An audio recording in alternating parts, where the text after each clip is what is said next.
Hello and welcome to Written Words. I'm Helen, and in my previous video I looked at the process of translating a poem into English. And in this video I'm going to look at a similar process, but this time writing a poem. I enjoy writing poetry for all kinds of reasons, and I tried to work out what the stages are that I go through when I write a poem. And I found that those stages are very similar to the ones that I go through when I translate a poem. When I write a poem, just as when I translate a poem, I like to begin on paper. So first of all, when I'm writing a poem, I just begin by jotting down any ideas that come into my head. A random collection of thoughts, words and phrases on a particular theme. It rarely comes out as fully formed verse, it's just a very random collection of words spilled out onto a page. Then for the second stage, I take a new sheet of paper and I attempt to arrange some of those words and ideas into something vaguely resembling a poem. I try to give it some kind of structure and some kind of story. And my third stage is to get out the red pen and play around with it, moving things around, changing words, taking things out, putting things in. Then for stage 4, I write out a neat version, and often this is when I transfer it to the computer. And in the process of typing it up, I find myself changing yet more things. The 5th stage is when I read it out aloud. I listen to how it sounds. Does it sound like a poem? And again, I tweak things, I adjust things to make it sound better. Does that word have too many syllables? Does that rhyme sound forced? Have I repeated a word where I didn't really want to? And so on. And as with all kinds of writing, it's possible to go on with that stage forever. There's always something that you want to change, always something that you don't quite feel comfortable with and you want to adjust. But hopefully as you go through the process, those things get smaller and smaller and smaller. And eventually there comes a time when you have to tell yourself to stop and share your poem with others.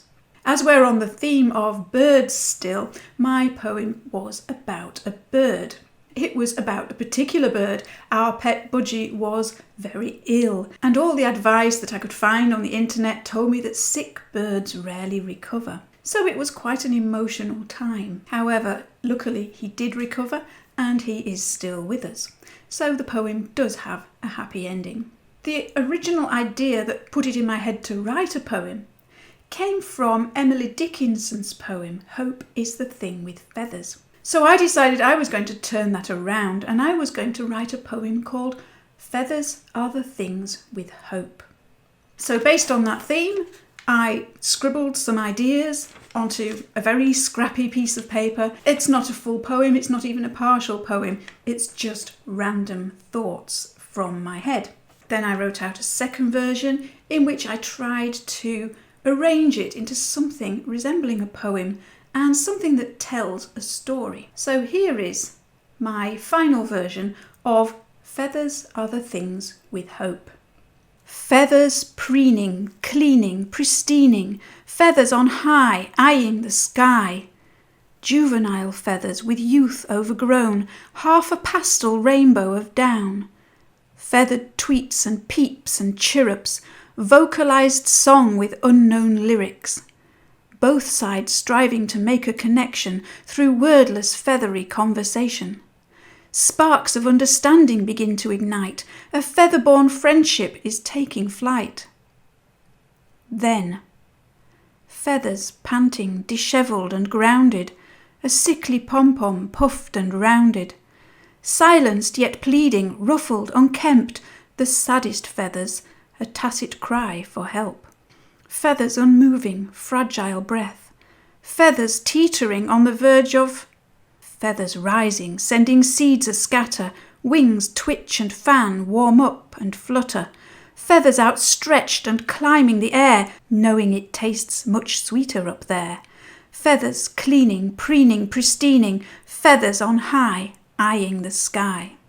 Of course, that's just only one way of writing a poem. It's the way that I've devised myself because it suits the way my mind works. However, every poet will have a different way of working. Do you write poetry? Do you have a different way of writing? If so, please feel free to share in the comments how you set about writing a poem. I'd be interested to see how other people go about it. Thank you very much for joining me in this video. There are 2 more videos left on our theme of birds in literature. One will be a language focus and the other will be the usual writing prompt. So watch this space for more. Once again, thank you very much for joining me. I look forward to seeing you in the next video, and in the meantime, happy writing.